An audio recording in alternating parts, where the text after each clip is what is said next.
శ్రీగురుభ్యో నమ. శ్రీమాత్రే నమ. ముందుగా భగవద్బంధువులందరికీ శివరాత్రి శుభాకాంక్షలు, ఆ సదాశివుని శుభాశిస్సులు. శివరాత్రి అనేది హిందూ ధర్మ సాంప్రదాయం ప్రకారం ఎంతో విశేషమైన పర్వదినం. అయితే ఆ రోజు సాయంత్రం సూర్యాస్తమయం నుంచి మరుసటి రోజు సూర్యోదయం వరకు, అంటే సుమారు సాయంత్రం 6 గంటల నుంచి తదుపరి రోజు 6 గంటల వరకు ఇంకా ఎంతో విశేషమైన సమయంగా పరిగణలోకి వస్తుంది. ఇటువంటి విశేష సమయంలో ఆ పరమేశ్వరుని యొక్క పరిపూర్ణ అనుగ్రహం ప్రతి భక్తులు పొందాలి. అలా పొందాలంటే ఏం చెయ్యాలి? పరమేశ్వరుడు మహాశివుడు అభిషేక ప్రియుడు. ఈ సమయంలో ఏ ద్రవ్యములతో అభిషేకం చేస్తే ఎటువంటి ఫలితం వస్తుందో తెలుసుకుందాం. శత్రుబాధ నివారణకు ఆ పరమేశ్వరునికి రుద్రనామాలతో కానీ, మహామృత్యుంజయ మంత్రముతో కానీ, పాలు మరియు పంచామృతాలతో అభిషేకం చేయడం వలన శత్రువుల బాధ తొలగుతున్నది. వివాహం ఆలస్యమవుట, వివాహాలకు విఘ్నాలు తొలగుటకు ఆ పరమేశ్వరునికి పసుపు నీరు లేదా కుంకుమ కలిపిన నీరుతో అభిషేకం చేస్తూ శివపార్వతుల స్తోత్రపారాయణ వలన వివాహ ఆటంకాలు తొలగును.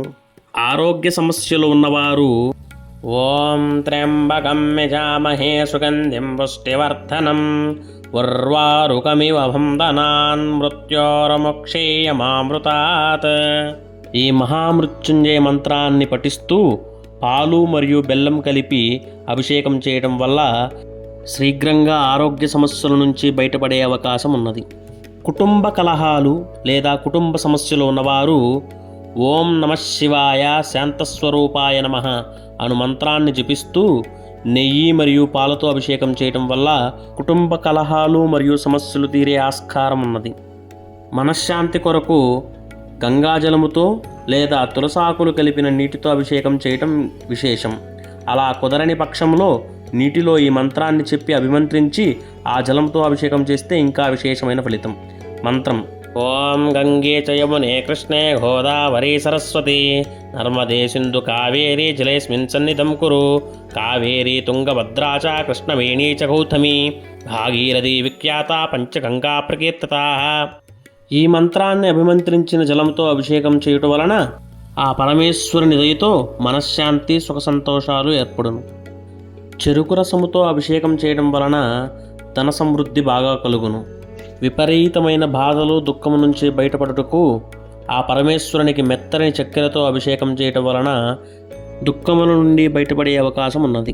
ప్రారంభించిన ప్రతి కార్యము విజయం కావాలంటే స్వామివారికి ద్రాక్షరసముతో అభిషేకం చేయటం వలన ప్రారంభించిన ప్రతి కార్యం విజయవంతమవుతుంది.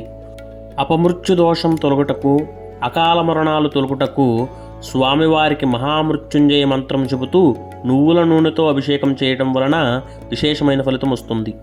స్వామివారికి ఎంతో ప్రీతిపాత్రమైన మారేడు బిల్వదళ జలముతో అభిషేకం చేసినచో సంపూర్ణ భోగభాగ్యములు పరమేశ్వరుని దయతో కలుగును.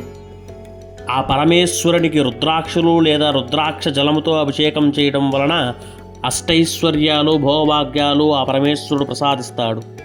ఆ సదాశివునికి భస్మాభిషేకం చేయటం వలన సమస్త పాపాలు తొలగును. భోళాశంకరుడికి గరిక నీటితో అభిషేకం చేయటం వలన నష్టపోయిన ద్రవ్యములు తిరిగి పొందే అవకాశం ఉన్నది. ఆ పశుపతినాథుడు భోళాశంకరుడు పరమేశ్వరుడైన శివుడికి పుష్పోదకముచే అభిషేకం చేయుట వలన భూలాభము కలుగును. మహాదేవునికి మామిడి పండ్ల రసముచే అభిషేకం చేసినచో దీర్ఘకాల వ్యాధులు నశించును. ఆ సౌమ్యస్వరూప మహాదేవుని నవరత్నోదకముచే అభిషేకం చేసినచో ధనధాన్య గోవృద్ధి సమృద్ధి కలుగును. ఆ మహాదేవుడైన పరమేశ్వరుడు జగదీశ్వరుడు మాహేశ్వరుడు విజయస్వరూపమైన విజయేశ్వరుడైన సదాశివునికి అన్నముతో అభిషేకం చేయటం వలన దీర్ఘకాల ఆయురారోగ్యాలు కలుగును. అలాగే అధికార ప్రాప్తి కలుగును మరియు మోక్ష మార్గము చూపును. ముందుగా వివరించిన అభిషేకములన్నీ శివరాత్రి పర్వదినం రోజు మాత్రమే కాదు, ప్రతి సోమవారము వీలైతే నిత్యము చేయవచ్చు. అలాగే శివరాత్రి సాయంత్రం 6 గంటల నుండి తదుపరి రోజు 6 గంటల లోపు ఈ అభిషేకాలు చేయటం ఇంకా విశేషం. మీకు వీలైతే లింగోద్భవ సమయంలో చేయడానికి ప్రయత్నం చేయండి. ఆలయాలకు వెళ్ళడానికి ప్రయత్నం చేయండి. శివారాధన చేయడానికి ప్రయత్నం చేయండి. భగవతారాధన చేయడానికి ప్రయత్నం చేయండి. శివ పంచాక్షరి మహామంత్రానుష్ఠానం చేయడానికి ప్రయత్నం చేయండి. శివ స్తోత్ర పారాయణలు చేయడానికి ప్రయత్నం చేయండి. ఈ విశేషమైన పర్వదినాన్ని, ఈ విశేషమైన సమయాన్ని ఉపయోగించుకొని ఆ పరమేశ్వరుని యొక్క సంపూర్ణ అనుగ్రహాన్ని పొందండి.